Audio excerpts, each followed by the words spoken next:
दर्शन शास्त्र में दार्शनिक समस्याओं पर विचार करने की क्या रीति है? क्या ऐसी समस्याओं पर साधारण तरीके से विचार किया जाता है जैसा अन्य विज्ञानों में हम करते हैं, या इसकी कोई विशेष रीति है? पूर्व वीडियोस में हम देख सकते हैं कि दर्शन शास्त्र का विवेच्य विषय अनुभूत दृश्य जगत तथा परम तत्व दोनों ही है। इन विषयों पर विचार करने में दार्शनिकों ने विभिन्न पद्धतियों को अपनाया है। ये पद्धतियां न केवल मानव चेतना के गहरे तत्वों को उजागर करती हैं, बल्कि यह भी दिखाती हैं कि अंतर्निहित सत्य की खोज में किन किन चक्रव्यूहों को पार करना पड़ता है। पर व्यापक दृष्टि से उन्हें दो कोटियों में रख सकते हैं, बुद्धिवाद और अंतर्दृष्टिवाद।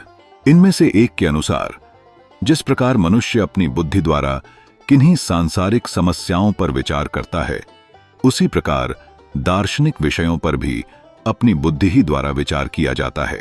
इस मत को बुद्धिवाद या रैशनलिज्म कहा जाता है। दूसरे मत के अनुसार तत्व संबंधी विषयों पर साधारण तरीके से विचार नहीं किया जा सकता। बुद्धि हमें तत्व के बाह्य पहलू का ही ज्ञान देती है। सत्य की झलक तो अंतर्दृष्टि, इंट्यूशन द्वारा ही मिल सकती है। अंतर्दृष्टि मनुष्य की एक अलौकिक शक्ति है जिसके द्वारा यथार्थ तत्व का ज्ञान होता है। इस मत को अंतर्दृष्टिवाद, इंट्यूशनलिज्म कहा जाता है। अब हम समझेंगे कि बुद्धिवाद क्या है। किसी विषय की गवेषणा करने, खोज करने, अध्ययन करने के लिए मनुष्य बुद्धि के द्वारा ही विचार करता है। विज्ञान के क्षेत्र में इस पद्धति का प्रयोग होता है। पदार्थों का निरीक्षण, विश्लेषण, वर्गीकरण, उनके कारणों की कल्पना तथा उनकी परीक्षा की जाती है। दर्शन के विषयों का भी इसी प्रकार से चिंतन होता है। इसलिए दार्शनिक पद्धति भी वैज्ञानिक पद्धति की भांति है। दर्शन और विज्ञान में केवल विषय का अंतर है, पर उनमें एक ही पद्धति का प्रयोग किया जाता है। सुकरात, अरस्तु, डेकार्ट, मूर, रसेल इत्यादि का यही विचार है। पर बुद्धिवाद का अर्थ यह नहीं है कि दार्शनिक विषयों के चिंतन में मनुष्य विज्ञानों की भांति अपने अनुभव तक ही सीमित रहे। किसी भी विषय का चिंतन दो दृष्टियों से किया जा सकता है। एक तो उसके दृश्य रूप या अपीयरेंस का, दूसरे उसके तत्व रूप या एक्चुअल रियलिटी का। विज्ञान पदार्थों के केवल दृश्य रूप से ही संबद्ध है। दर्शन का संबंध दूसरे पहलू से भी है, क्योंकि विज्ञान की भांति पदार्थों के दृश्य रूप तक ही यह सीमित नहीं है। यह विज्ञान की भांति विश्व को खंडों में, वर्गों में विभाजित कर अध्ययन नहीं करता। अतः दर्शन की रीति अनुभवातीत या ट्रांसेंडेंटल है। इसमें अनुभव से परे विषयों की भी विवेचना की जाती है। यह मत दर्शन को बौद्धिक, इंटेलेक्चुअल बतलाता है। इस प्रकार दर्शन में अनुभव और बुद्धि दोनों ही सहायक है। पाश्चात्य दर्शन में अनुभववाद या इंद्रिय प्रत्यक्षवाद और बुद्धिवाद, एम्पिरिसिज्म एंड रैशनलिज्म की दो स्वतंत्र धाराएं बहती हैं। इनके अलावा एक धारा प्रज्ञा, अंतर्दृष्टि, अंतरात्मा, साक्षात्कार, रेवलेशन, रहस्योद्घाटन, इल्हाम, श्रुति से संबंधित हैं, जिसे विद्वानों द्वारा अनेक नामों से पुकारते हैं। इससे प्राप्त ज्ञान का शब्दों में उद्घाटन संभव नहीं होता। इसे केवल अनुभूत किया जा सकता है। अंतर्दृष्टिवाद मत के अनुसार दार्शनिक विषयों का चिंतन बुद्धि के द्वारा संभव ही नहीं है। वैज्ञानिक पद्धति का प्रयोग दृश्य जगत के अध्ययन के लिए ही उपयुक्त है, पर परम तत्व का ज्ञान तथा उसकी व्याख्या बुद्धि नहीं कर सकती। मानव बुद्धि तो सीमित होती है, जबकि परम सत्य असीमित होता है।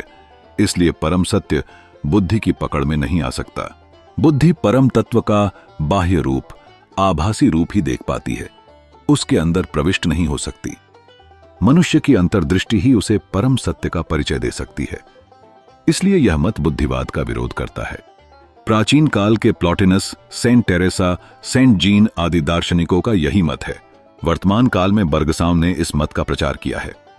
भारत में पारमार्थिक ज्ञान को अनुभूत किया जा सकता है। वैदिक साहित्य में ऐसे ही श्रुति ज्ञान का उल्लेख मिलता है। सूत्र शैली में भारतीय दर्शन में ऐसे ही परम ज्ञान का उद्घाटन है। इसलिए उन्होंने अतीन्द्रिय ज्ञान को ही वास्तविक बतलाया है। इस प्रकार का ज्ञान अनायास ही नहीं मिल जाता। इसके लिए साधना की आवश्यकता होती है। साधना के फलस्वरूप ही परम तत्व की अनुभूति होती है। पर इस अनुभूति की व्याख्या के लिए उन्होंने बुद्धि को आवश्यक बतलाया है। अतः इस मत को अबौद्धिक नहीं मानना चाहिए। यह मत चार्वाक के अतिरिक्त अन्य सभी भारतीय दार्शनिकों का है। इसीलिए भारतीय दर्शन के अनुसार वास्तविकता का यथार्थ ज्ञान प्राप्त करना ही दार्शनिक चिंतन का उद्देश्य है, पर उनके अनुसार अंतर्दृष्टि ही अधिक महत्वपूर्ण है, क्योंकि वास्तविक सत्ता का साक्षात्कार बुद्धि के द्वारा संभव नहीं है। बौद्धिक ज्ञान में झाता और झेय में भेद रहता है, पर यथार्थ ज्ञान तो तब होता है जब यह द्वैत या भेद मिट जाए। पर इस मत के विरुद्ध कई शंकाएं हैं। पहली शंका तो यह है कि यदि अंतर्दृष्टि को ही वास्तविक दार्शनिक पद्धति माना लिया जाए तो दर्शन व्यापक नहीं हो सकता। अंतर्दृष्टि वैयक्तिक होती है और भिन्न भिन्न दार्शनिकों की अंतर्दृष्टि भिन्न भिन्न हुई है। अब किनकी अंतर्दृष्टि सही मानी जाए? दूसरी बात यह है कि इस पद्धति के मानने से विज्ञान और दर्शन के बीच एक खाई हो जानी है। ऐसा प्रतीत होता है कि दर्शन और विज्ञान में कोई संबंध है ही नहीं। फिर इस पद्धति के मानने वाले बुद्धि को सीमित बताकर उसे अयोग्य बताते हैं, पर इस अनुभूति की व्याख्या के लिए बुद्धि की ही सहायता लेने हैं। अंत में यह भी कि इन्होंने अभी तक इसकी व्याख्या नहीं की है कि अंतर्दृष्टि कौन सी शक्ति है।